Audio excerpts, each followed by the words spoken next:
It is Country Viewpoint here on Flow FM, and in South Australia today the ban on single-use plastics comes into effect, and a man who I know has got a lot of work to do today as a result of this ban coming into play is the State Environment Minister David Speirs, who joins me on the line right now.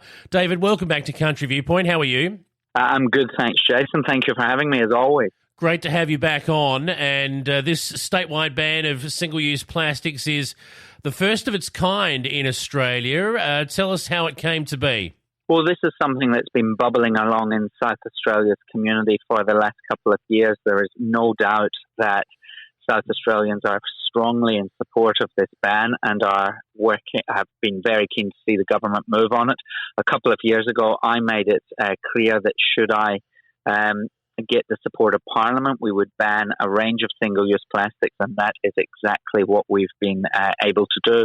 The legislation went through both houses of Parliament in September last year, and from today, the 1st of March 2021, we are getting rid of the first tranche of our single-use plastics. That's straws, drink stirrers, and plastic cutlery.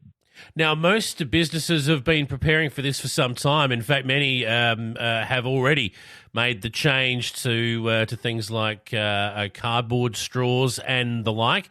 This is the first trench you mentioned, and obviously now when you go and host the barbecue, this is where practical changes will need to be made. The old-fashioned plastic plates won't be available, but there are other alternatives, of course. It's not going to be the end of the world, and I think most people, as you say, are fairly supportive of these changes. I think that's the case. We have a lot of people in the community pushing for this for a long period of time. But what we do see is plenty of alternatives which are reasonably cost effective popping up. You know, the days of people going to a barbecue and filling a plastic bag with all those plates and plastic cutlery and straws and cups, you know, it's that disposable society. I think we've moved on. It actually sickens a lot of people, and there's a lot of waste associated with it. But of course, these products also get out into the natural environment, our parks, our beaches, our creeks and oceans, and we just want to do our bit to try and reduce the amount of litter out there. South Australia is a pretty tidy, clean place anyway, but we can always do better, and by limiting the availability of these disposable items, we can make that bit of environmental difference as well. Indeed, and I think people are crying out for practical, intelligent, smart, well-thought-out environmental policies like this one because, and I know I'm doing a fair bit of backslapping here at the moment, but Greenpeace themselves say that the biggest threat to the world's ocean is plastic. It's not oil spills, it's not oil and gas exploration, it's not any of that, it's plastics. And this is certainly a way, and it's a nation-leading policy that will take a great deal of plastic out of play that would otherwise end up in the region's oceans. That's absolutely the case. And some people say to me, there's always naysayers with everything. Oh, why would you bother banning plastic straws in South Australia? What difference can you make? Well, in Australia as a nation, we use 10 million straws every single day. Now, if you take South Australia's proportion of that, that's hundreds of thousands of straws in this state alone every day.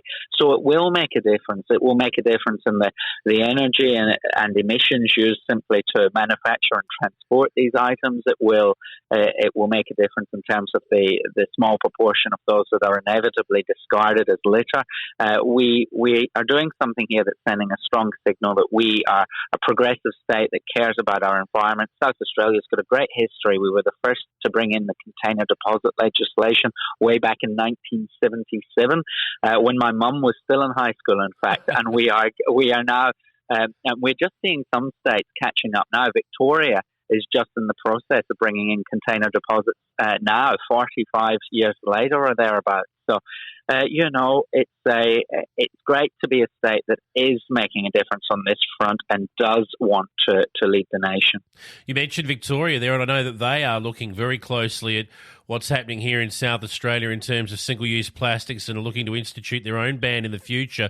Now, have you has anyone contacted you from other states to talk about what it is that you're bringing in here and perhaps looking at following our path here? That's exactly what is happening. And we know that Queensland and the Australian Capital Territory are already working on this and have legislation before their parliament. So we should give them a shout out because they've done well on that front and are moving ahead.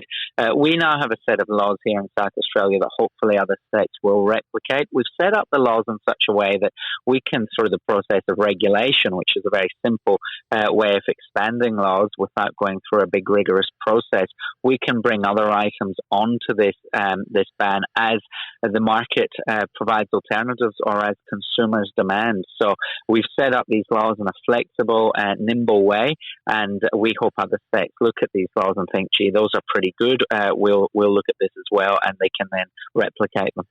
In fact, my understanding is, David, on that point, you're already looking ahead at what might be next. Polystyrene cups, I believe, are in the gun, so to speak. They may be next to go. And is there anything else on the wish list of things that might be next? Yeah, we've announced we'll be looking at a range of other products to phase out. That includes polystyrene cups and those clamshell takeaway containers that you would have your fish and chips and the like in.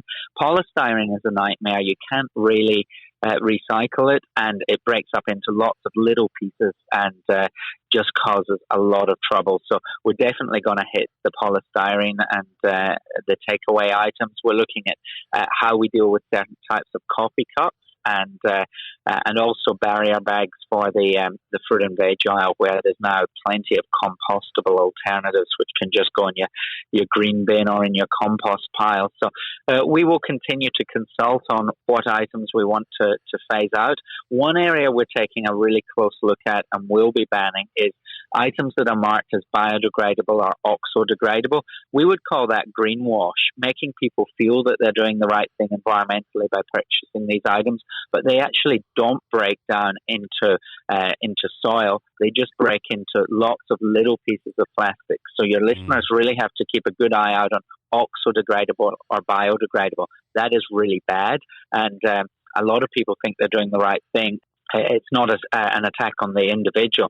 This is actually companies making themselves out to be green and clean and environmentally friendly.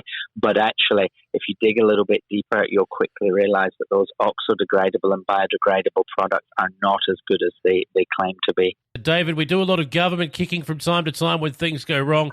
It's nice to be able to pat you on the back today, you and your government, and say congratulations on a sensible policy that comes into effect as of today. I know business and by and large the electorate, doesn't matter who you vote for, are on side with this one. So congratulations, good luck with the rollout, and thanks for joining us here on Country Viewpoint today. Jason, thank you for having me as always.